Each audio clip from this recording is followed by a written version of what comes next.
بسم اللہ الرحمن الرحیم الصلاة والسلام علیک یا رسول اللہ وعلی آلک واصحابک یا حبیب اللہ۔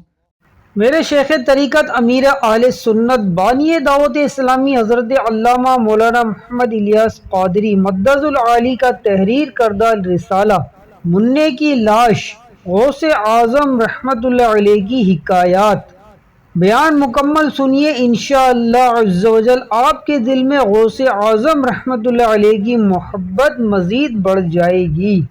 درود شریف کی فضیلت۔ نبی معظم، رسول محترم، سلطان ذی حشم، سراپا جود و کرم، حبیب مکرم، محبوب رب اکرم صلی اللہ تعالی علیہ وسلم نے فرمایا، مسلمان جب تک مجھ پر درود شریف پڑھتا رہتا ہے فرشتے اس پر رحمتیں بھیجتے رہتے ہیں۔ اب بندے کی مرضی ہے کم پڑے یا زیادہ۔ صلو علی الحبیب صلی اللہ تعالی علی محمد۔ خانقاہ میں ایک با پردہ خاتون اپنے منع کی لاش چادر میں لپٹائے سینے سے چمٹائے زاروں قطار رو رہی تھی۔ اتنے میں ایک مدنی منا دوڑتا ہوا آتا ہے اور ہمدردانہ لہجے میں اس خاتون سے رونے کا سبب دریافت کرتا ہے۔ وہ روتے ہوئے کہتی ہے، بیٹا میرا شوہر اپنے لختے جگر کے دیدار کی حسرت لیے دنیا سے رخصت ہو گیا ہے۔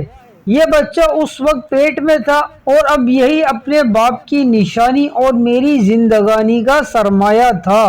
یہ بیمار ہو گیا، میں اسے اسی خانقاہ میں دم کروانے لا رہی تھی کہ رستے میں اس نے دم توڑ دیا ہے۔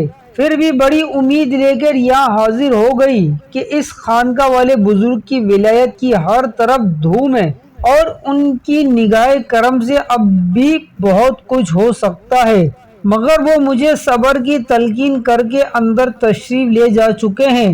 یہ کہہ کر وہ خاتون پھر رونے لگی۔ مدنی منع کا دل پگھل گیا اور اس کی رحمت بھری زبان پر یہ لفظ کھیلنے لگے، محترمہ آپ کا منا مرا ہوا نہیں بلکہ زندہ ہے، دیکھو تو صحیح وہ حرکت کر رہا ہے۔ دکھیاری ماں نے بے تابی کے ساتھ اپنے منع کی لاش پر سے کپڑا اٹھا کر دیکھا تو وہ سچ مچ زندہ تھا اور ہاتھ پیر ہلا کر کھیل رہا تھا۔ اتنے میں وہ خانقاہ والے بزرگ اندر سے واپس تشریف لائے۔ بچے کو زندہ دیکھ کر ساری بات سمجھ گئے اور لاٹھی اٹھا کر یہ کہتے ہوئے مدنی منع کی طرف لپکے کہ تو نے ابھی سے تقدیر خداوندی کے سر بستہ راز کھولنا شروع کر دیے ہیں۔ مدنی منا وہاں سے بھاگ کھڑا ہوا اور وہ بزرگ اس کے پیچھے دوڑنے لگے۔ مدنی منا یکایک قبرستان کی طرف مڑا اور بلند آواز سے پکارنے لگا، اے قبر والو مجھے بچاؤ۔ تیزی سے لبکتے ہوئے بزرگ اچانک ٹھٹک کر رک گئے، کیونکہ قبرستان سے 300 مردے اٹھ کر اسی مدنی منع کی ڈھال بن چکے تھے اور وہ مدنی منا دور کھڑا اپنا چاند سا چہرہ چمکاتا ہوا مسکرا رہا تھا۔ ان بزرگ نے بڑی حسرت کے ساتھ مدنی منع کی طرف دیکھتے ہوئے کہا، بیٹا ہم تیرے مرتبے کو نہیں پہنچ سکتے، اسی لیے تیری مرضی کے آگے اپنا سر تسلیم خم کرتے ہیں۔ میٹھے میٹھے اسلامی بھائیوں، آپ جانتے ہیں وہ مدنی منا کون تھا؟ اس مدنی منع کا نام عبد القادر تھا اور آگے چل کر وہ غوث الاعظم رحمۃ اللہ علیہ کے لقب سے مشہور ہوئے۔ کیوں نہ ہو قاسم ہو کہ تم ابن ابی القاسم ہے، کیوں نہ ہو قادر ہو کہ مختار ہے بابا تیرا۔ صلو علی الحبیب صلی اللہ تعالی علی محمد۔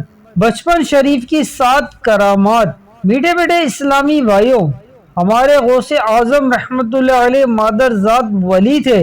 آپ رحمۃ اللہ علیہ اپنی ماں کے پیٹ میں تھے اور ماں کو جب چھینک آتی اور اس پر وہ الحمدللہ کہتی تو آپ رحمۃ اللہ علیہ پیٹ ہی میں جواباً یرحمک اللہ کہتے۔ آپ رحمۃ اللہ علیہ یکم رمضان المبارک بروز پیر صبح صادق کے وقت دنیا میں جلوہ گر ہوئے۔ اس وقت ہونٹ آہستہ آہستہ حرکت کر رہے تھے اور اللہ اللہ کی آواز آ رہی تھی۔ جس دن آپ رحمت اللہ علیہ کی ولایت ہوئی اس دن آپ رحمت اللہ علیہ کے دیار ولایت جیلان شریف میں 1100 بچے پیدا ہوئے۔ وہ سب کے سب لڑکے تھے اور سب ولی اللہ بنے۔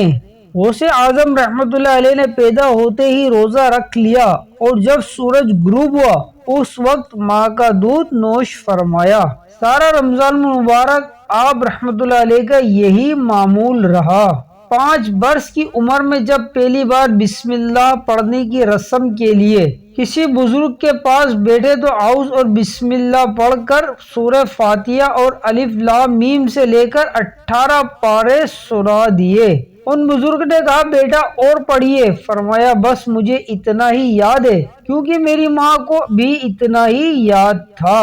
جب میں اپنی ماں کے پیٹ میں تھا اس وقت وہ پڑھا کرتی تھی، میں نے سن کر یاد کر لیا تھا۔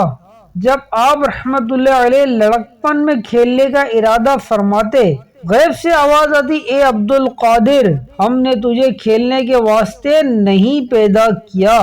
آپ رحمت اللہ علیہ مدرسے میں تشریف لے جاتے تو آواز آتی اللہ عز و جل کے ولی کو جگہ دے دو۔ نبوی مینا، علوی فصل، بطولی گلشن، حسنی پھول، حسینی ہے مہکنا تیرا۔ صلو علی الحبیب صلی اللہ تعالی علی محمد۔ کرامات کی تعریف۔ میٹھے میٹھے اسلام بھائیوں، بعض اوقات آدمی کرامات اولیاء کے معاملے میں شیطان کے وسوسے میں آ کر کرامات کو عقل کے ترازو میں تولنے لگتا ہے اور یوں گمراہ ہو جاتا ہے۔ یاد رکھیے کرامت کہتے ہی اس خرق عادت بات کو ہے جو عادتاً محال یعنی ظاہری اسباب کے ذریعے سے اس کا صدور ناممکن ہو، مگر اللہ عز و جل کی عطا سے اولیاء کرام رحمت اللہ علیہ سے ایسی باتیں بسا اوقات صادر ہو جاتی ہے۔ نبی سے قبل از اعلان نبوت ایسی چیز ظاہر ہو تو اس کو ارہاز کہتے ہیں، اور اعلان نبوت کے بعد صادر ہو تو معجزہ کہتے ہیں۔ عام مومنین سے اگر ایسی چیزیں ظاہر ہوں تو اسے معونت، اور ولی سے ظاہر ہو تو کرامت کہتے ہیں۔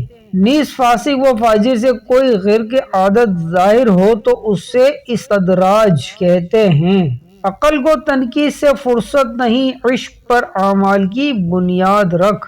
صلو علی الحبیب صلی اللہ تعالی علی محمد۔ ایک مرتبہ بارگاہ غوثیت ماب میں حاضر ہو کر ایک شخص نے عرض کی عالی جاں میری زوجہ کو مرغی ہو گئی۔ حضور غوث پاک رحمت اللہ علیہ نے فرمایا اس کے کان میں کہہ دو غوث اعظم کا حکم ہے کہ بغداد سے نکل جا، چنانچہ اسی وقت وہ اچھی ہو گئی۔ غوث الاعظم کا کنواں۔ ایک بار بغداد معلیٰ میں طاعون کی بیماری پھیل گئی اور لوگ دھڑا دھڑ مرنے لگے۔ لوگوں نے آپ رحمت اللہ علیہ کی خدمت میں اس مصیبت سے نجات دلانے کی درخواست کی۔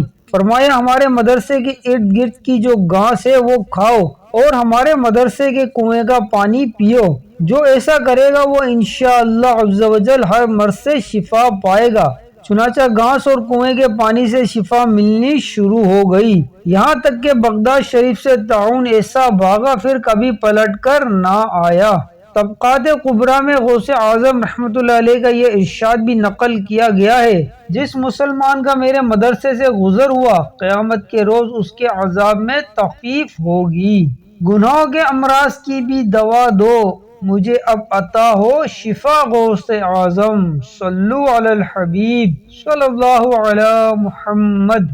ڈوبی ہوئی بارات۔ ایک بار سرکار بغداد حضور سیدنا غوث اعظم رحمت اللہ علیہ دریا کے طرف تشریف لے گئے۔ وہاں ایک بڑھیا کو دیکھا جو زارو قطار رو رہی تھی۔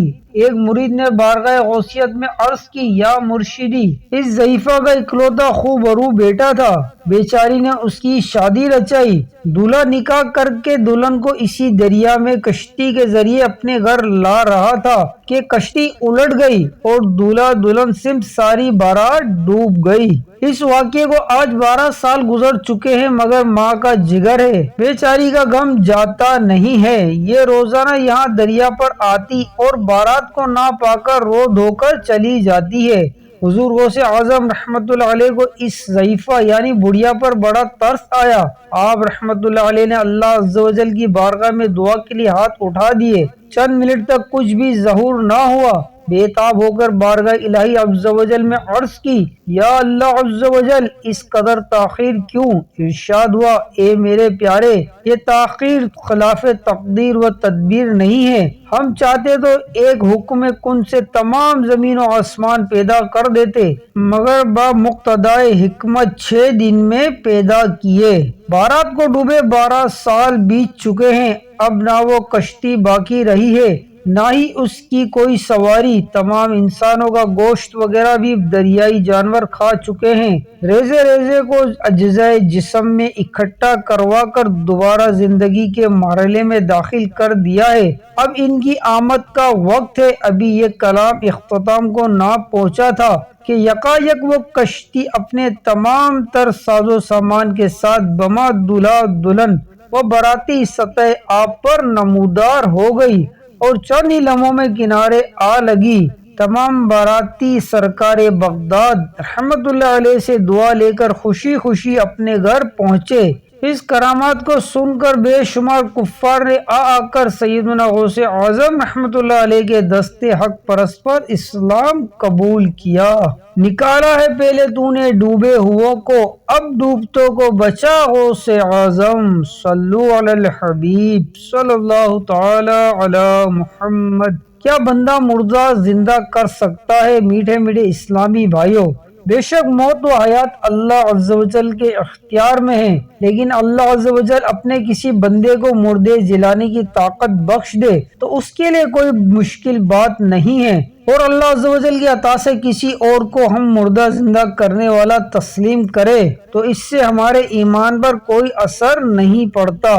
اگر شیطان کی باتوں میں آ کر کسی نے اپنے ذہن میں یہ بٹھا لیا ہے کہ اللہ عز و جل نے کسی اور کو مردہ زندہ کرنے کی طاقت ہی نہیں دی تو اس کا یہ نظریہ حکم قرآنی کے خلاف ہے۔ دیکھیے قرآن پاک میں حضرت سیدنا عیسیٰ روح اللہ علی نبینا علیہ الصلوۃ والسلام کے مریضوں کو شفا دینے اور مردہ زندہ کرنے کی طاقت کا صاف صاف اعلان کر رہا ہے، جیسا کہ پارہ 3 سورہ آل عمران کی آیت نمبر 49 میں حضرت سیدنا عیسیٰ روح اللہ نبینا علیہ الصلوۃ والسلام کا یہ ارشاد نقل کیا گیا ہے۔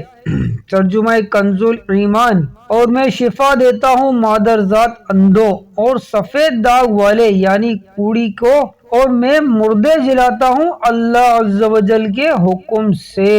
امید ہے کہ شیطان کا ڈالا ہوا وسوسہ جڑ سے کٹ گیا ہوگا، کیونکہ مسلمان کا قرآن پاک پر ایمان ہوتا ہے اور وہ حکم قرآن کریم کے خلاف کوئی دلیل تسلیم کرتا ہی نہیں۔ بہرحال اللہ عز و جل اپنے مقبول بندوں کو طرح طرح کے اختیارات سے نوازتا ہے اور باعطائے خداوندی ان سے ایسی باتیں صادر ہوتی ہے جو عقل انسانی کی بلندیوں سے وراء الورا ہوتی ہیں۔ یقیناً اہل اللہ کے تصرفات اور اختیارات کی بلندی کو دنیا والوں کے پرواز عقل چھو بھی نہیں سکتی۔